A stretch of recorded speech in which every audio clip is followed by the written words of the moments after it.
huduma ya ukombozi na uponyaji. Homina Hosanna Ministry of All Nations,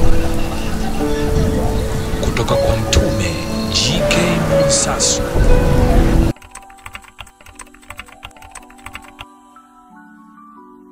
Haleluya, haleluya.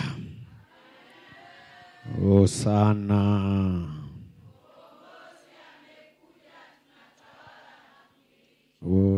Hosanna. Amina. Nami natawala na kumiliki. Tunda la Roho. Tunda la Roho. Upendo ni maisha, watu wa Mungu, na maisha ni upendo. Watu wa Mungu, Mungu aliyetufanya tuwepo kwa siku ya leo anajitambulisha katika neno. Anajitambulisha katika Roho. Kwa hiyo ningependa kila mmoja kwa nafasi yako, ibada tulionayo inafanyika kwenye ulimwengu wa Roho. Kwa hiyo cha msingi linalokupasa kulifanya, ondoka mwilini, rejea rohoni. Uko rohoni ndiko ibada zetu zinafanyika. Lakini ningetambua ujue kwamba ibada zetu hizi ni vita. Tambua hilo. Ni vita. Lakini hii vita, narudia tena, iko kwenye ulimwengu wa Roho, sio ya kimwili. Kwa hiyo neno tunaokuwa nalo lenyewe linajitambulisha kuwa ni upanga. Ni upanga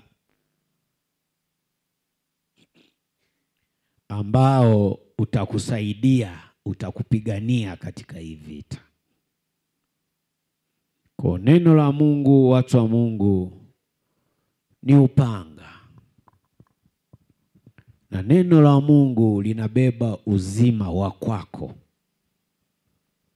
Na neno la Mungu linabeba uhai na utatuzi wa maisha na changamoto ambazo unapitia.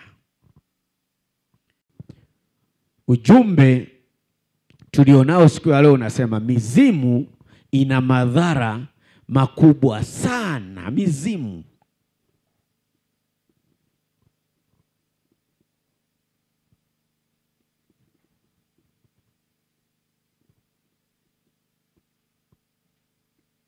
Mizimu ina madhara makubwa sana. Ibada za wafu zina madhara makubwa sana, watu wa Mungu. Ndio maana hii lugha, narudia tena, mizimu ina madhara makubwa sana. Lugha rahisi, ibada za kuabudu wafu zina madhara makubwa sana kwenye jamii. Haya yote unaopitia chanzo chake ni aina ya hii ibada.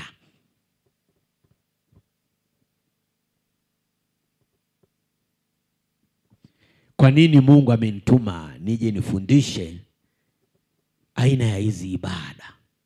Kwa nini Mungu amenituma nije niwatoe kwenye hizi aina ya ibada? Hizi aina ya ibada hazina utukufu na Mungu wa kweli. Ni ibada zinazomwakilisha Shetani.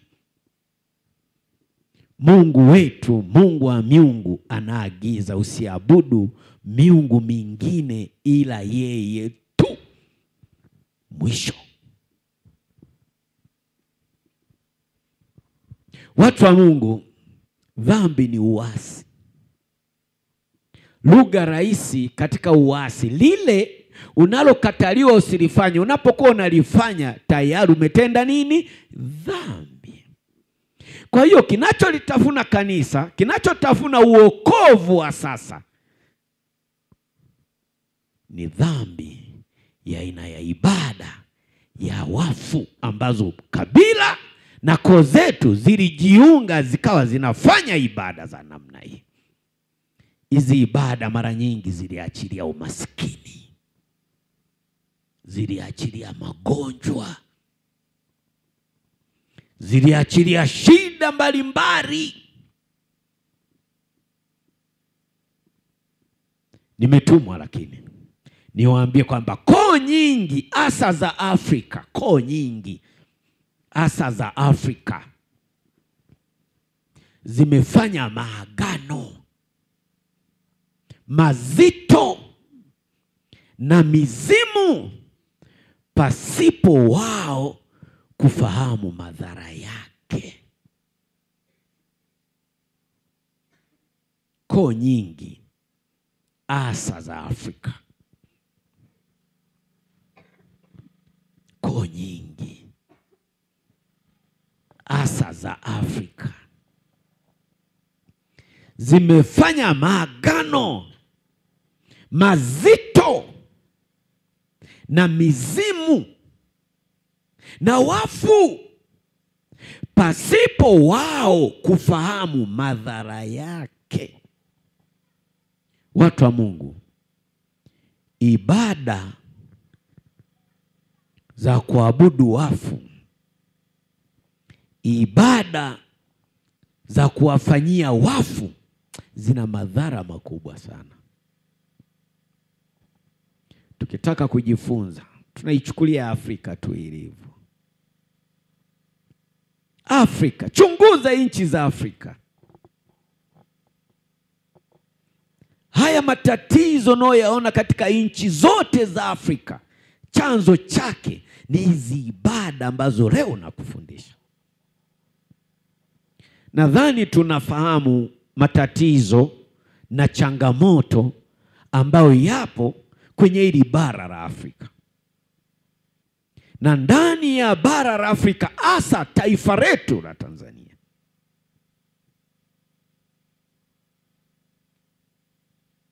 Nimesema bara la Afrika ili tujifunze zaidi, lakini tukijikita ndani mwetu tutatazama zaidi, kwa sababu tunaona changamoto ya taifa letu na watu wake, shida ya taifa letu na watu wake. Tunaona changamoto na shida zilizoko kwenye taifa letu na watu wake, chanzo chake ni hizi ibada, ibada za wafu, ibada za kujiungamanisha na mizimu, ibada zinazosimamiwa na wazee wa vimila. Ndo chanzo.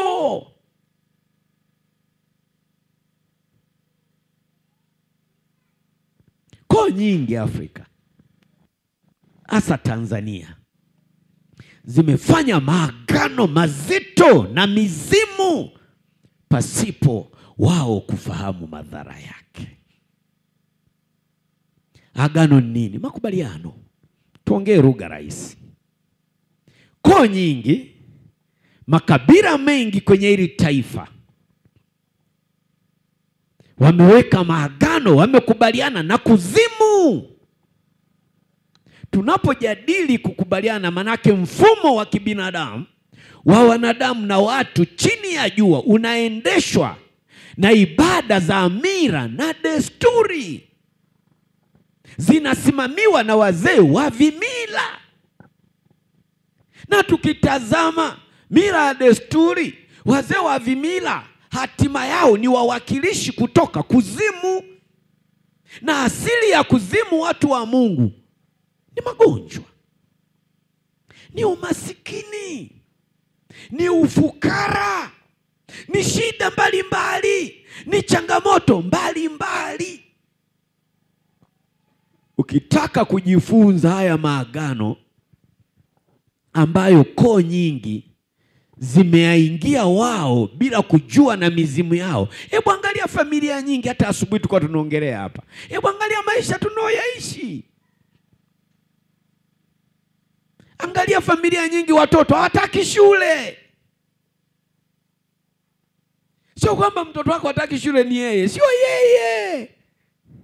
Kuna agano lililoingiwa kwenye ukoo wako. Kuna makubaliano ya kukataa elimu. Ndio maana leo hili linakuja linaangukia kwa watoto wako. Dawa pekee ni kuachana na mila na desturi na kukubali kukaa na huyu Yesu ambaye ni Kristo, ambaye ameachilia nafasi ya kutawala na kumiliki. Achana na mila na desturi. Achana na sheria za dini ulikotoka. Kuna maagano mliyaingia. Huyo mtoto leo hii anakataa shule. Lazima huyo ambaye kushiriki kipaimara huyo kwenye dini fulani. Nenda uendako. Na kipaimara sheria, kuna baba wa ubatizo, sio wa kipaimara, sio wa ubatizo, na mama. Waangalia walioshiriki kuwa wazazi wa huyo mtoto. Wewe watazame tu maisha yao. Watazame. Watu wa Mungu, maisha anayoishi mwanadamu, uasilia wake yako rohoni. Chochote unachoingia unakubaliana nacho, unakubaliana kwenye ulimwengu wa roho. Kwenye ulimwengu wa roho, katika utendaji kuna sehemu mbili. Kuna Mungu wa miungu na miungu. Je, ulikotoka, ulikozaliwa, agano la maisha yako ulimkabidhi nani?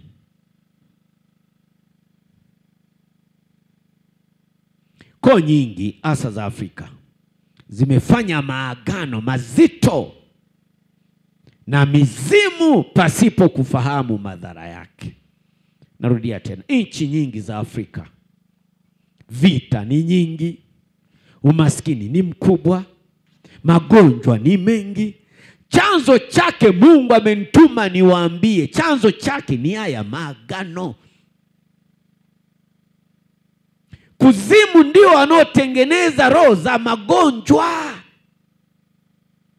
Kuzimu ndiko kunakopikwa na kutengeneza roho za umasikini.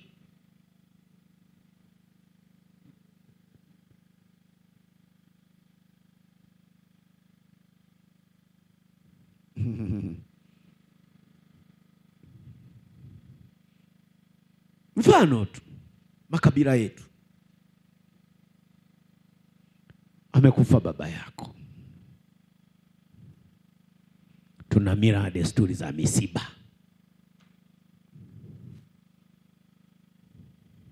Kila kabila, na ndani ya hilo kabila kila ukoo wana mila na nini na desturi za kuendesha hiyo misiba. Ndani ya huo ukoo kuna mila na desturi ya kuendesha uongozi. Kuna mila na desturi ya kusimamia mfumo wa kibiashara. Ili uweze kuwa tajiri, inafuatana na ukoo wenu. Ili uweze kuwa tajiri, inafuatana na kabila unalotoka lina mifumo gani.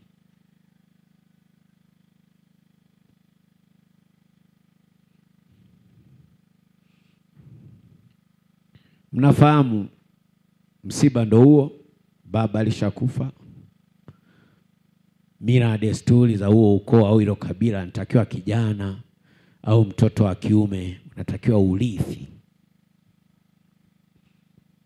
Nini maana ya kurithi? Maana yake kuna kukabidhiwa mifumo arisi ya kimila ambayo ilikuwa inaendeshwa ya ukoo wa kwenu.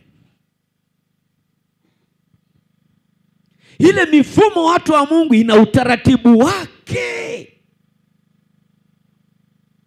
Hawasemi tu wewe upo Dar es Salaam, wewe ni waziri, sijui wewe ni mfanyabiashara, baba yako amekufa huku, wewe sasa ndio utakuwa mkubwa wa ukoo, endelea kuishi. Hapana. Kuna utaratibu Ule utaratibu unasimamia agano ambalo huo ukoo waliingia na ile miungu au ibada zile za wafu, kwamba wao ule ukoo watayaishi maisha ya namna hiyo.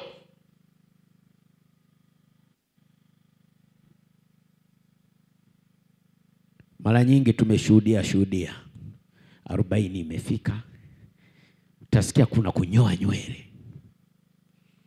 Ni mira na nini? Kwa nini mnanyoa nywele?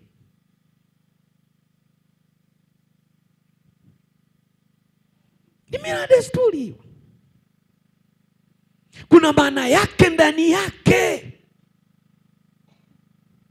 Na hiyo ibada athari yake ndiyo ambayo maisha mnayoyaishi kutoka kwenye huo ukoo. Kama ni maskini, kuna mlija. Kama ni magonjwa yanakuja na kutoka, kuna hilo swala. Menyoa nywele. Baada ya kunyoa nywele, wanaweka kiti hapa, wanaweka na mkuki hapa. Mlokole wa mjini unatokea ukae hapa. Kiti cha asiri. Kuna kiti maalum cha kimira na mkuki na ngao. Manake nao unakuwa ni baba wa ukoo. Kwa nini huyu ni baba wa ukoo? Kabeba makubaliano ya kimira ya ule ukoo. Ndio nakabidhiwa wewe uliokoka. Wewe uliokoka unatakiwa ufanyeje? Utakataeje?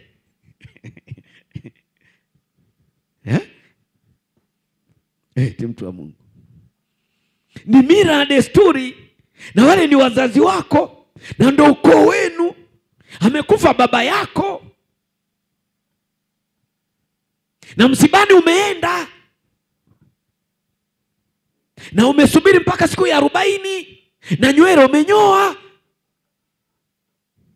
Sasa tunataka kutawanyika, lazima tumjue babetu wa ukoo ni nani. Na wewe uliokoka ndo wa kwanza. Mila na desturi zinasema mtoto wa kwanza ndiye atakayekabidhiwa ufumo halisi wa ukoo. Na wewe uliokoka ndo wa kwanza.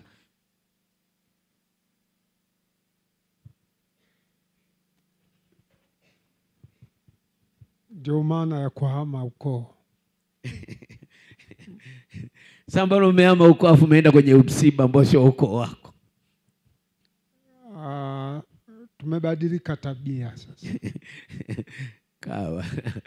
Mimi nimetuma nifundishe kwamba haya yote tumo sisi tuliokoka na tumehama ukoo, lakini yanatukuta kwenye koo zetu na tunaenda.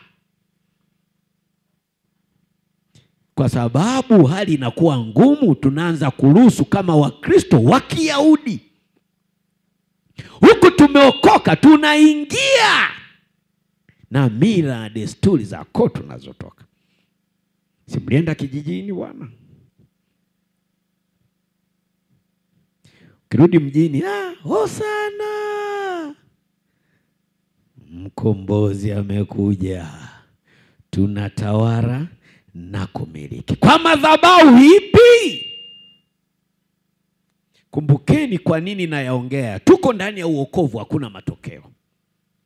Na imegundulika hakuna matokeo ni kwa sababu hatujaacha mila na nini na desturi. Umewekewa kiti hapa cha asiri na mkuki umesimama.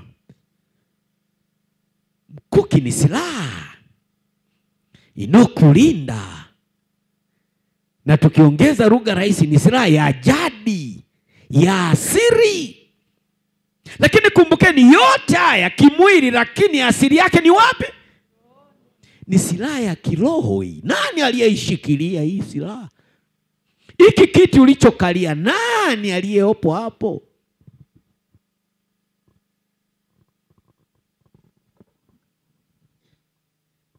Nani aliyeopo? Mila na desturi ni chanzo cha matatizo, ni chanzo cha kanisa kutodhihirika Kaka wewe ni kaka wa ukoo bwana, na ni mtumishi na ni mtume, unawahubiria watu, na kwenye ukoo wenu kwa baba yako ndo wa kwanza, baba yako amekufa, umeenda kwenye msiba, umekaa siku zote 40. Unasubiri nini siku zote 40? Si unasubiri yale yanayoendana au? Na ukisema unaondoka wanasemaje?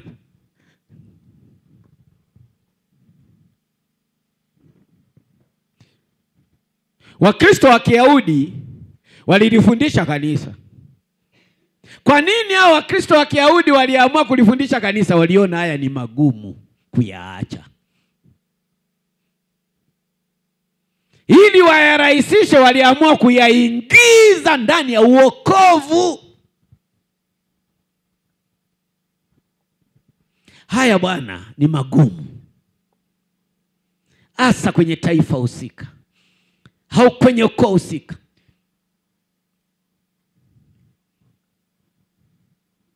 Tunawaona viongozi wetu wanavyokabidhiwa nchi, wanavyokabidhiwa mamlaka, ndio ibada zinazofanyika. Kwa nini zinafanyika? Ndio asili.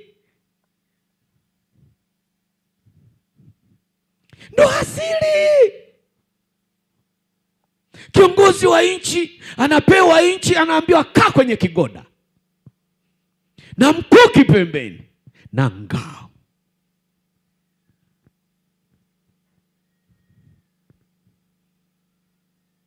Yote haya ni kwa sababu ya asili ya mira na nini na desturi ya taifa husika. Uzuri, mfano taifa letu sisi nasema halina dini. Lina nini sasa? Nchi yetu nasema haina dini, ila watu wake wana nini? Kwa kama haina dini, yenyewe ina ibada gani?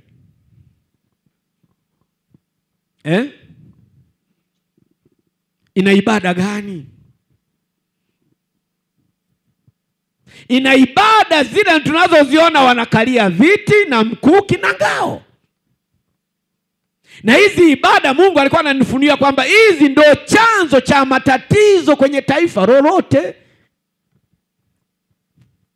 Ndio chanzo cha umaskini kwenye taifa lolote. Ndio chanzo cha magonjwa kwenye taifa lolote. Kwa nini? Ile ibada inayofanyika kwenye ile taifa asili yake ni haya ninayoyatamka: umasikini, magonjwa, shida mbalimbali. Sasa mkitaka kuyaacha na kuyakimbia, kimbieni aina ya ibada. Kimbia aina ya ibada. Kimbia aina ya ibada. Wafanya biashara, mtu anataka kuwa tajiri kwenye taifa letu, lazima akafanye ibada hizi nazozisimulia, akawaabudu, akawafanyia ibada wafu. Kwa waganga wanaenda kutoa makafu, kufanya ibada ya kukabidhiwa vitu vya asili kimila, kabila husika au nchi husika. Pale tayari umeshaungamanishwa na kuzimu. Maanake utakalia hicho kiti cha hayo madaraka, utaajibika wapi? Kuzimu. Si ndio ibada uliofanyiwa? Lakini angeitwa ibada ya Yesu ambaye ni Kristo, ambaye inaongozwa na damu ya Yesu, Roho Mtakatifu, utafuata kwa Kristo, na kule kwa Kristo hakuna umaskini. Kumejaa amani tele. Hakuna magonjwa. Kwa haya magonjwa tunayopitia na shida ambazo tunazozipitia kwenye taifa letu, tunazitaka ni kwa sababu tumekubali kuweko kwenye ibada za asili za mila na desturi. Tuna gharama. Na kuna gharama. Taifa letu halitakuja kuendelea kamwe hata ungeenda uliokoka bila kukataa na kuifuta ile mila ya desturi ya kile kiti, sijui mkuki na ile ngao. Msitegemee. Hata wewe baba wa ukoo usitegemee familia yako kubadilika. Wewe mfanya biashara usitegemee Nasema kweli, taifa letu likitaka kubadilika lazima liachane na ibada za mila na desturi. Hao wazee wa vimila ni kuachana nao, ni kuachana nao. Shetani ni wa kumkimbia, asili yake ni damu, ni makafara. Wala tusilalamike, wala tusilie yanayotupata. Yanatupata ni kwa sababu ya aina ya ibada.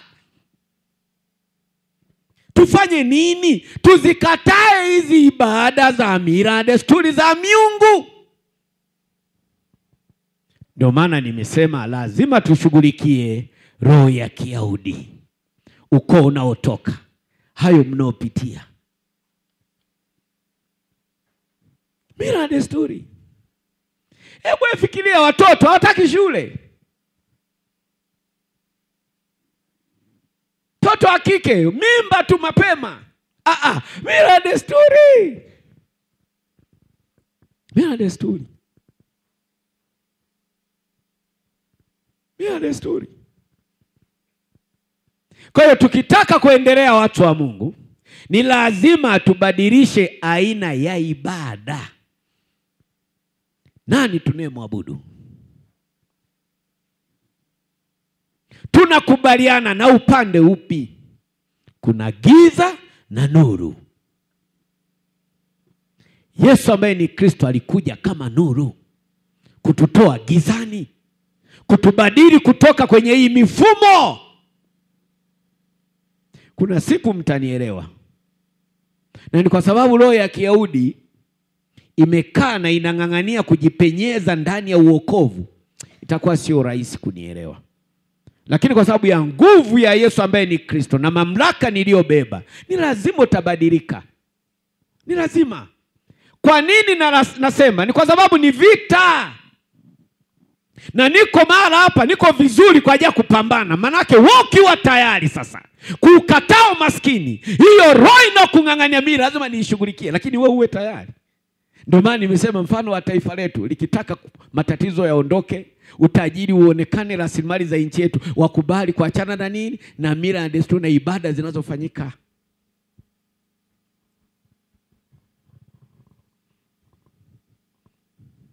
Nimewacha mbali. Nimewacha mbali taifa lako bila kukubali kubadilika aina ya ibada.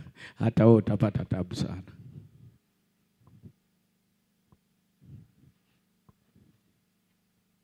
Utapata tabu sana.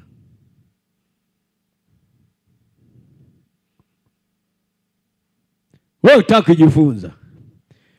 Sehemu yoyote ile, kijiji chochote, familia yoyote ambayo imeshikilia sana na mila na desturi, ni maskini hao watu waje kutokea. Jamani, tunatoka kwenye mafamilia, si tuko hapa. Tunatoka kwenye familia.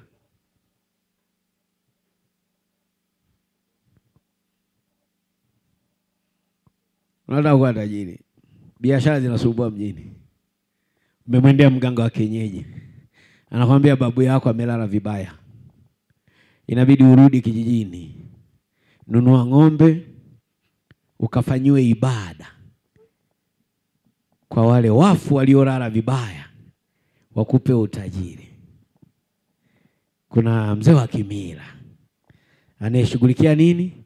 Ibada. Kuna kuhani manake kwa ufupi. Ukienda kumwangalia kuhani mwenyewe, koti alilovaa,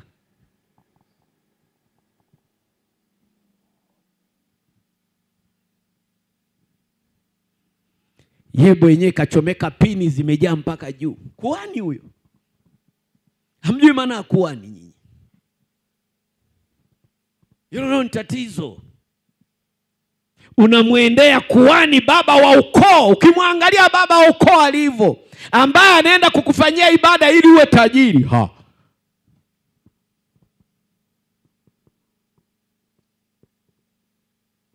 Baba wa ukoo unamwendea na sadaka ili akufanyie ibada, kwa sababu unalima uvuni. Ukimwangalia mwenyewe hajaye kuvuna. Kwa nini yeye hajaenda kwenye hilo kaburi? Nimeambiwa nilete ufahamu. Yesu ambaye ni Kristo amerejea, manake ameshusha ufahamu. Tujue kwamba ile ibada sio ndo maana yake. Naomba mnielewe. Umetoka mjini, biashara zinakusumbua, unataka uongozi, unarudi kimwangalia mganga wa kienyeji mwenyewe shughuli. Kama hao wanamsikia ili wafike kwako, si wampe na yeye. Shida mjui maana ya kuhani. Kuhani ni msimamizi wa ibada husika. Na kama ni msimamizi wa ibada husika, yeye mwenyewe ana uhitaji. Kwa nini ana uhitaji? Ni mwanadamu. Anataka watoto wasome. Anataka kukaa kwenye nyumba nzuri. Anataka kula vizuri. Anataka avae vizuri. Kwa nini yeye mavazi yake hayasomeki? Na yeye ndo amekalia kienge. Ufahamu unatufungua tujue maana ya kuhani. Mimi ni kuhani wenu. Nimepewa mamlaka ya kuwepo kwenye hii madhabahu ya Mungu. Na ubiri kuondoa magonjwa. Na ubiri kuondoa umaskini. Au mkiniangalia mimi mwenyewe, simama niangalie. Ninaye kuhubiria. Kiatu kimepinda, soli iko hivi. Alafu nataka uombe hapa upate sukuna. Ufahamu Afrika. Ufahamu Tanzania. Ufahamu. Mtu wa Mungu. Ufahamu. Mungu ni ufahamu. Kristo ni ufahamu. Siwezi kaa na hubiri injili ya kukuponya kati mimi mwenyewe naumwa. Ufahamu. Ufahamu. Siwezi nikahubiri injili ya kukutoa hapo ulipo na umaskini wakati mimi mwenyewe nalia njaa. Ufahamu kanisa, ufahamu taifa, ufahamu. Ufahamu. Mimi ni kuhani na mamlaka nimekabidhiwa hapa. Tena hebu tusome lile andiko ni nani? Ni Waebrania 5. Tusome Waebrania 5. Roho ananikumbusha make nyinyi bwana bila kushuhudia kitu vingine yani mtaona kama ka story tu. Waebrania 5.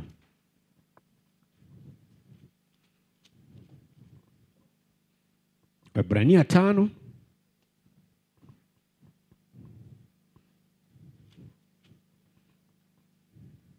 Neno la Mungu linasema hivi. Maana kila kuhani mkuu aliyetwaliwa katika wanadamu amewekwa kwa ajili ya wanadamu.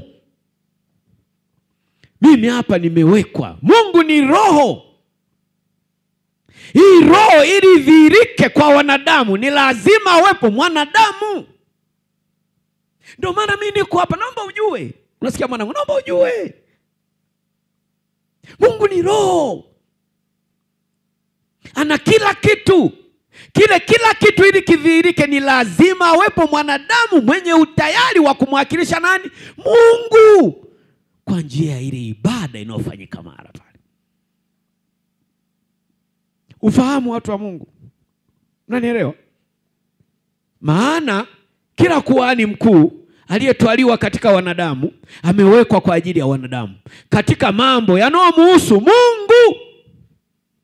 Niko hapa kwa ajili ya ile story hadithi inayosema Mungu wa miungu ni bilionea, Mungu wa miungu haugui. Sasa kwa sababu yeye ni roho, tutajuaje? Lazima awepo mwanadamu ambaye haugui. Lazima awepo mwanadamu ambaye sio masikini. Ndio maana niko hapa. Hebu fungukeni nyinyi. Funguka. Tuwe tayari. Mungu ni roho. Haiwezekani mimi nahubiri injili hapa ya kuponya afu mimi naumwa. Huyo sio Mungu. sio Mungu. Nahubiri injili ya kufanikiwa, tumeonyesha sijafanikiwa. Hapana. Mimi nawahubiria kufanikiwa, mimi nimefanikiwa. Unaniangalia? Bila shaka. Ndio maana mnaona kama vile naishi na nyinyi kwa kiburi. Nimefanikiwa. Nimefanikiwa. Mimi kuniona mimi nakuja kuomba kwenu. Wewe nini? Wewe si una biashara wewe? Mimi napiga simu, niletee nini? Matunda, chukua hela. Ningekuwa sijafanikiwa ningekuwa nasema niletee machungwa. Niletee machungwa. Nimefanikiwa. Nimefanikiwa. Mimi sina shida na familia yangu. Maana yake Mungu aliyoko ndani mwangu ndio maisha yake. Kwa mimi nikianza kukuhubiria wewe, watoto wako iwe hivi, nitazame kwanza mimi. Unanichungulia.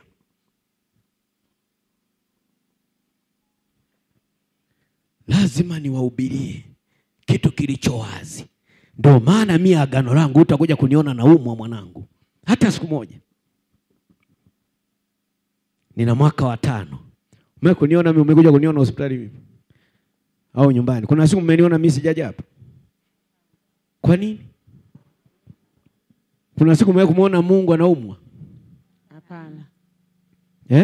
Hapana. Muulize jirani yako, kuna siku mmekumuona Mungu anaumwa? Kuna siku mmewahi kumuona Mungu anaumwa? Sasa mimi ndio kuhani wenu. Siumwi. Kwa nini nyinyi mnaumwa? Muulize jirani yako.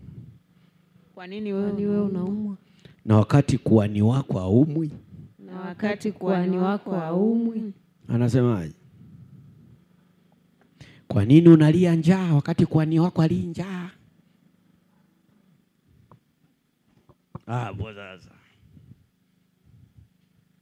Muulize. Kwa nini unalia njaa wakati kuhani wako ali njaa? Anasemaje?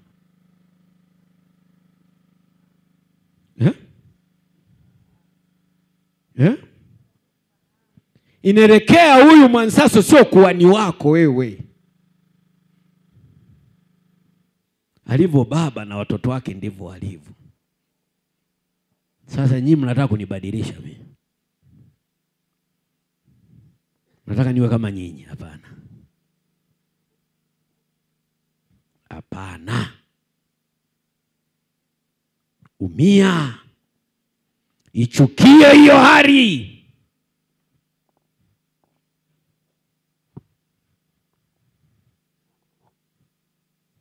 Nyinyi mnaamini Mungu akilima anavuna. Wewe kwa nini uvuni? Piga miayo tu.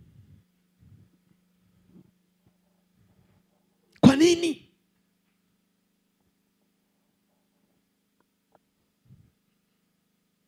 Kuhani ni msimamizi.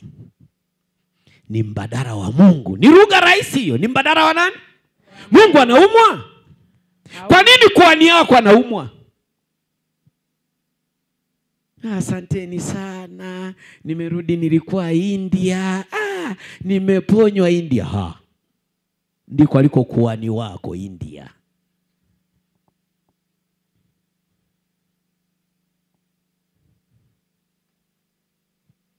Mila na desturi. Lugha rahisi, aina ya ibada. Ibada za wafu asili yake ni kuleta magonjwa. Asili yake ni kuachilia umaskini. Tukiweza kuzikimbia, magonjwa yataondoka kwetu. Tukikubali kukimbia, umaskini unaondoka. Watu wa Mungu, vinatungangania, kuna vitu bado hatujaviacha. Yaani tuache, kuna vitu. Kuna vitu. Kuna vitu. Kuna vitu. Mzee, mkeo hataki kuokoka. Mko nyumba moja, una ibada yako na yeye ana ibada yake. Kinatokea nini? Hapo hakuna mawasiliano. Kwa hiyo wewe kila siku utakuwa na feri. Yule ni mkeo, ile ni agano. Ile ni ndoa. Msilete masiara na mambo ya ndoa.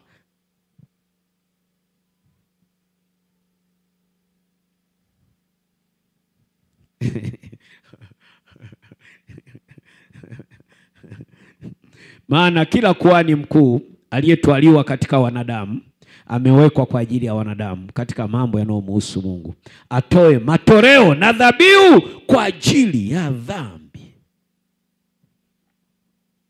Nilipenda tu huu ujumbe tuupitie kidogo ili tujue. Mimi ni watu wa Mungu. Niko hapa, nina kitu cha kutoa. Na kitu cha kutoa. Funguka ufahamu. Shida ya kanisa hasa Afrika au Tanzania, ufahamu. Narudia tena. Unataka kuwa tajiri, unaenda kwa mganga. Mganga mwenyewe ukimwangalia shughuli. Mganga anakuagiza urudi kijijini kwenu, ukamwone babako wa ukoo, akakuombee utajiri kwa wafu. Baba yako wa ukoo mwenyewe ukimwangalia koti hajafua miaka 2. Ndivyo walivyo huko, sio uongo. Hata mnichukie, ndivyo ibada zao zilivyo. Ukimwangalia tutoka chini shughuli. Na yasema yote haya lazima mtambue kwamba ufahamu ni muhimu. Neno la Mungu katika Isaya 2 inasema hivi. Hebu fungua Isaya.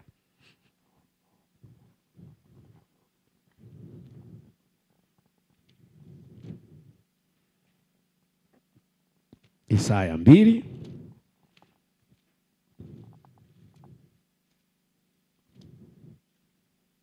Isaya 2 mstari wa 7 unasema hivi. Mmepaona? Mmepaona?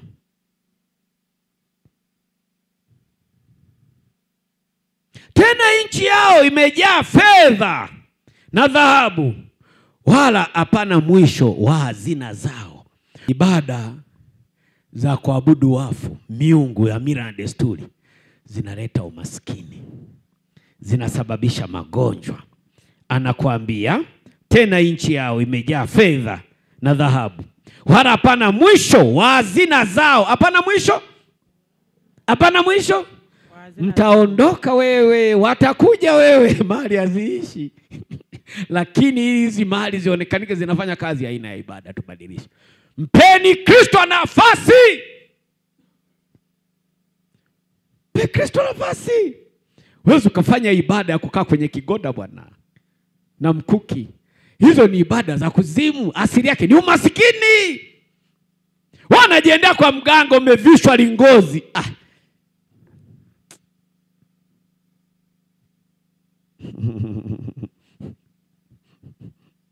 Tena nchi yao imejaa farasi, wala hapana mwisho wa magari yao. Tunachuma ya rudewa sisi. Sasa wasiala.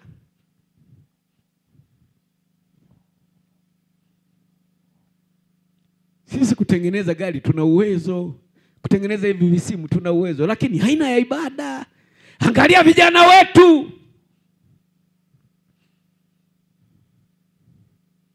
Miungu inagoma. 8. Tena nchi yao imejaa sanamu, waabudu kazi ya mikono ya vitu. Kumbe mwanzo wa umaskini hakuna matokeo, ni kwa sababu ya nini? Haina ya ibada. Watu wa Mungu, leo nilituma niwaambie, ili Yesu aurejee Kristo aonekanike kwako, badilisha haina ya ibada. Achana na mila na desturi. Mila na desturi ni chanzo cha haya ambayo tunapitia. Hata kanisa, kwa sababu ya nini? Roho ya Kiyahudi ilishaingia. Watu hawana utayari kuachana na mila na desturi. Wakristo wa Kiyahudi walipeleka injili, walilifundisha kanisa. Manake uokovu, ili uweze kuokoka ukamilike vizuri, wanasema ni lazima ushiriki mila na desturi za kabila lao na dini zao. Tohara. Leo hapa watu shida tu, si vijana, si mabinti, ni kwa sababu ya mifumo. Na ili tutoke hapa inabidi tuandae wazee wa heshima wawemo humu na wamama wa heshima wawemo humu. Ukileta ujinga na mmeo tunakuitia wamama wa heshima hapa. Sasa na nyinyi ambao mtakaoambiwa mfanye kama na nyinyi bado mna mila na desturi, tayari mnaharibu kanisa. Maana yake hakutakuwa na matokeo. Au hujanielewa ninachokifundisha? Ngoja nimalize, nyinyi hamjanielewa. Kwa nini hamnielewi?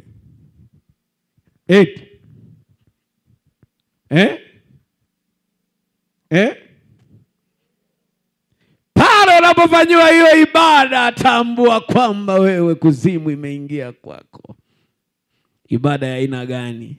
Mtaulizana wenyewe. Ila mimi nimeambiwa niseme. Mara nyingi wao mnashuhudia hapa, mapepo yanasema.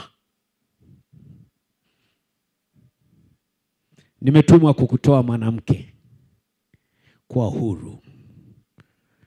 Mila na desturi zimekufukia mno. Tunda la Roho ni upendo. Tunda la Roho ni upendo. Upendo ni maisha, watu wa Mungu. Amina. Na maisha ni upendo. Amina.